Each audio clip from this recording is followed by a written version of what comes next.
ఓం శాంతి. ఓం శాంతి. ఓం శాంతి. ఓం శాంతి. నేను ఆత్మ, సత్యమైన యోగిని, చైతన్య స్వరూప ఆత్మను, చింత చక్రవర్తిని.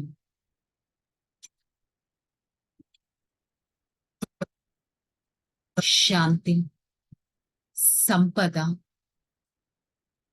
నా అధికారం. ఈ యోగ్య స్వరూపంలో ఉంటూ నేను ఆత్మ ఈ క్షణం నా ప్రియాతి ప్రియమైన తండ్రి పరమాత్మ వారి సన్ముఖంలో తెలిని వింటున్నట్టు అనుభవం చేసుకుంటాను.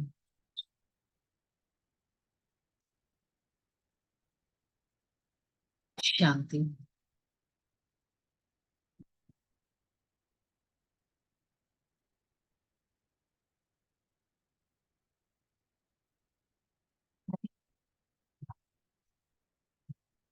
ఓం శాంతి. మురళీ డేట్ 19/4/2024. బాబాయ్ హెడ్డింగ్ మధురమైన పిల్లలు, తండ్రి మొత్తం ప్రపంచం అంతటి యొక్క హాహాకారాలను తొలగించి జయ జయకారాలను మ్రోగించేందుకు వచ్చారు. పాత ప్రపంచంలో హాహాకారాలు, కొత్త ప్రపంచంలో జయ జయకారాలు. సో ఈ రోజు మురళిలో పాత ప్రపంచం కలియుగం, కొత్త ప్రపంచం సత్యుగం ఎలా ఉంటాయి దీని మీద మనకి క్లారిటీ ఇచ్చారు. ఇది ఉన్నదే దుఃఖ ప్రపంచం కాబట్టి ఇక్కడ హాహాకారాలే ఉంటాయి. ప్రకృతి తన అసలైన స్వరూపాన్ని చూపిస్తూ ఉంటుంది, వైపరీత్యాలను చూపిస్తూ ఉంటుంది. ఎవ్వరిలోనూ వికారాలు ఎంతగా ప్రవేశించాయంటే ఆ వికారాలను తొలగించుకునే ధైర్యం కూడా చేయట్లేదు. క్రోధంతో రగిలిపోతూ ఉంటారు. రక్తపు నదులు ప్రవహిస్తూ ఉంటాయి. అందరి దగ్గర ఎంతో దుఃఖం ఉంది. అందుకనే దీన్ని హాహాకారాల ప్రపంచం అని అంటారు. ఇలాంటి ప్రపంచాన్ని జయ జయకారంగా, ఎంతో సుఖంగా, ఆనందంగా, శాంతిగా, ప్రేమగా, స్నేహపూర్వకంగా ఉండే ప్రపంచమే సత్యుగం, బంగారు యుగం. అలాంటి యుగాన్ని తయారు చేస్తారు. కాబట్టి హాహాకారాల నుంచి జయ జయకారాల ప్రపంచాన్ని స్థాపన చేస్తారు. ప్రశ్న: ఏ ఈశ్వరీయ నియమం కారణంగా పేదవారు తండ్రి యొక్క పూర్తి వారసత్వాన్ని తీసుకుంటారు, షావుకారులు తీసుకోలేరు?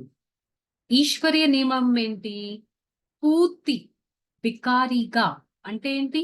అన్ని వదిలేసి బికారీగా ఉండడం కాదు, బుద్ధి ద్వారా కంప్లీట్ సాక్రిఫైస్ అనేది చేయాలి. నాది అంటూ ఏది లేదు అనే స్థితిలో ఉండాలి. ఏదైతే ఉందో దాని అంతటిని ఇంకేం చేయాలి? మరిచిపోవాలి బుద్ధి ద్వారా. పేద పిల్లలు చాలా సహజంగా మర్చిపోతారు. పేద పిల్లలంటే ఎవరి దగ్గరైతే లిమిటెడ్ రిసోర్సెస్ ఉంటాయో వాళ్ళు చాలా ఈజీగా మర్చిపోతారు. కానీ షావుకారులు ఎవరైతే ఉంటారో వారేం భావిస్తారు? నా దగ్గర ఇంత పెద్ద ధనం ఉంది, ఇంత పెద్ద కారు ఉంది, ఇంత ఆస్తిపాస్తులు ఉన్నాయి, నాకు ఇదే స్వర్గం అని భావిస్తారు. వారి బుద్ధి ఏది మర్చిపోనివ్వదు. అందుకే ఎవరికైతే ధనం, సంపద, మిత్ర సంబంధీకులు గుర్తొస్తారో వారు సత్యమైన యోగులుగా అవ్వలేరు. నేను యోగంలో కూర్చుంటాను. కానీ నాకు అవేవేవో గుర్తొచ్చేస్తూ ఉంటాయి. సో, ఆటోమేటిక్‌గా సత్యమైన యోగిగా అవ్వలేరు. అలాంటి వారు సత్యుగం, స్వర్గంలో ఉన్నతమైన పదవి కూడా పొందలేరు. ఆబ్వియస్‌గా ఇక్కడే సాక్రిఫైస్ చేయకపోతే అక్కడ వెళ్ళడానికి ఇంకేం పురుషార్థం చేస్తారు?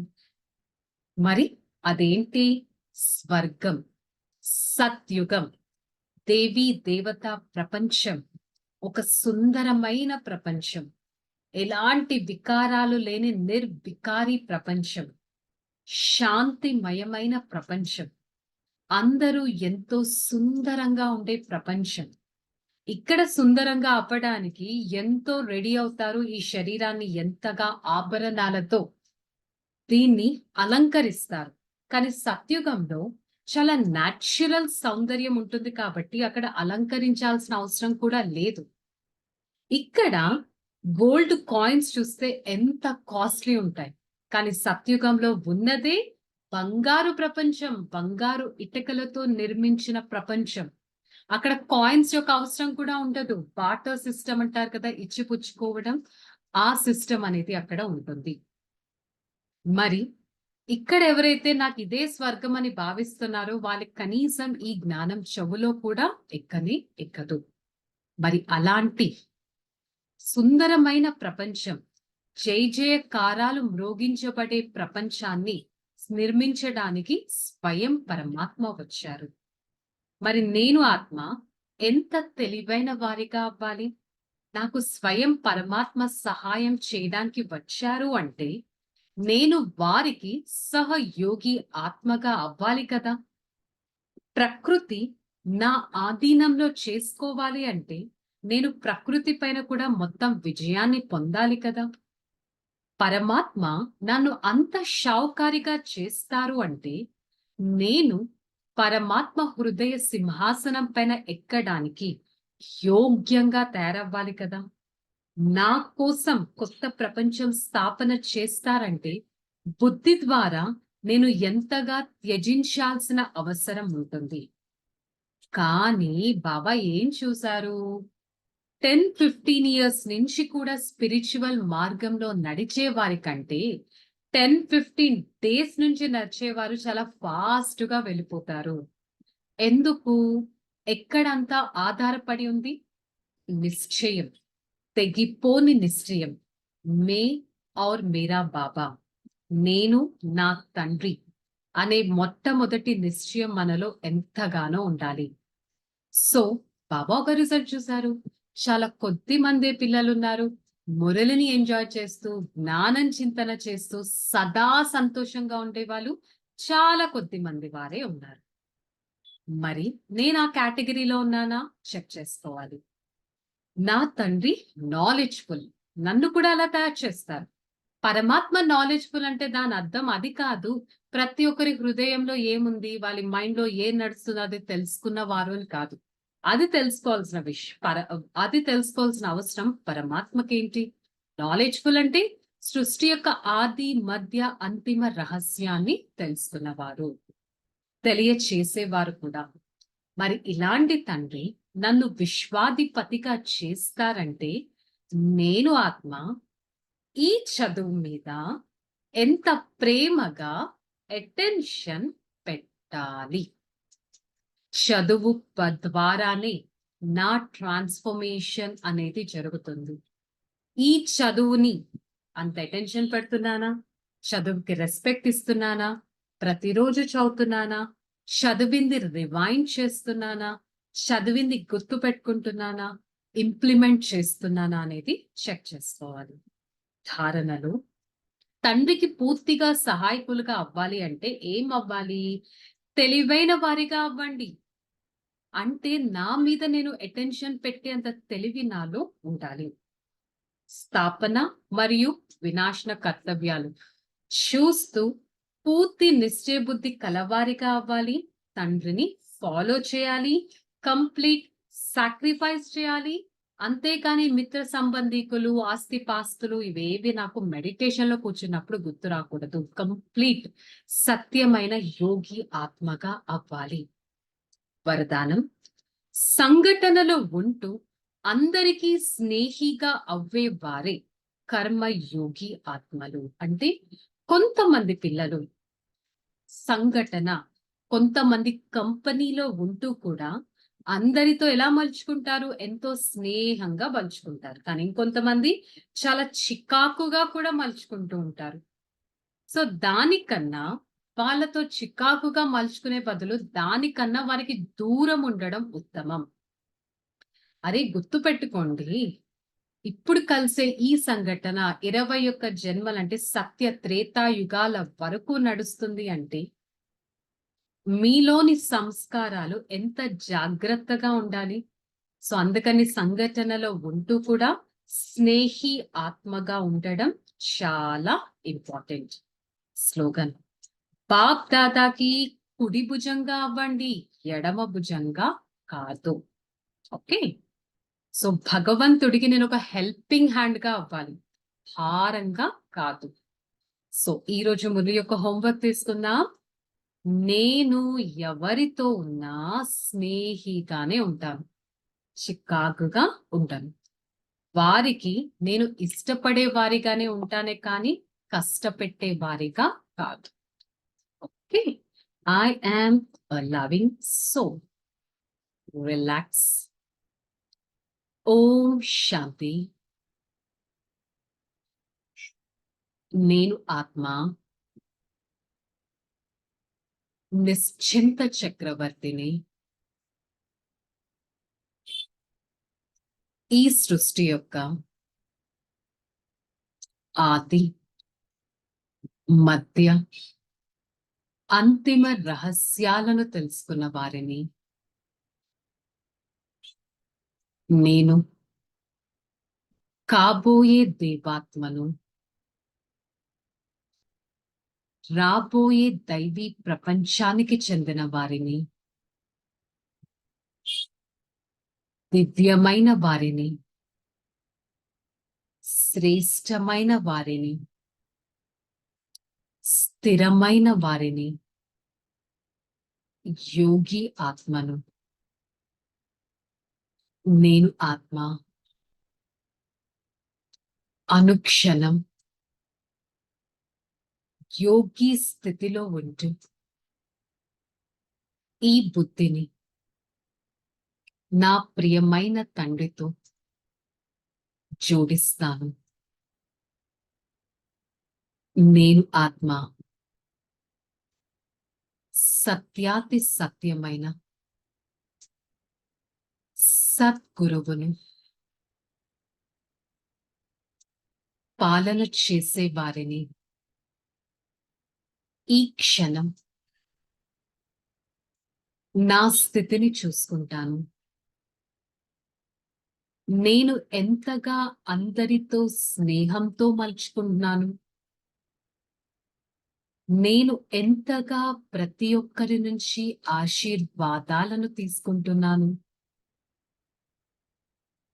నేను ఎంతగా ప్రతి ఒక్కరి పైన దివ్య కిరణాలను వ్యాపింపచేస్తున్నాను. నేను పరమాత్మకి సహయోగిని. నేను స్థిరమైన ఆత్మను. బాబా మీకు ఎంతో ధన్యవాదాలు. నా ఈ జీవితాన్ని ఇంత ఉన్నతంగా తయారు చేస్తున్నారు. సదా ఆ ప్రియ స్థితిలో ఉండటానికి ప్రయత్నిస్తాను. I, the soul, a loving personality, I experience the vibrations of love from my Father. God's love is my gift. I experience the complete inheritance from my Father through His love. I, the soul, radiates the energy of love into this atmosphere.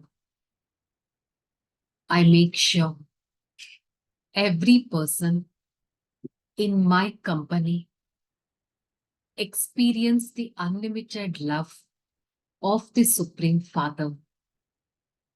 I, the soul, try to experience my own family members right in front of me. Every person in my family experience the God's love, such a love which is gifted by my Father.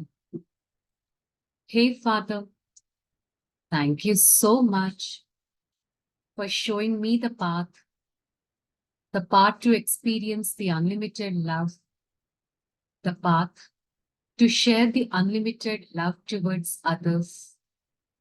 This is a loving path, helps me to receive blessings from every other soul. Acha, I am a loving personality. I am a blissful personality. Love and bliss radiates from me all the time into this atmosphere.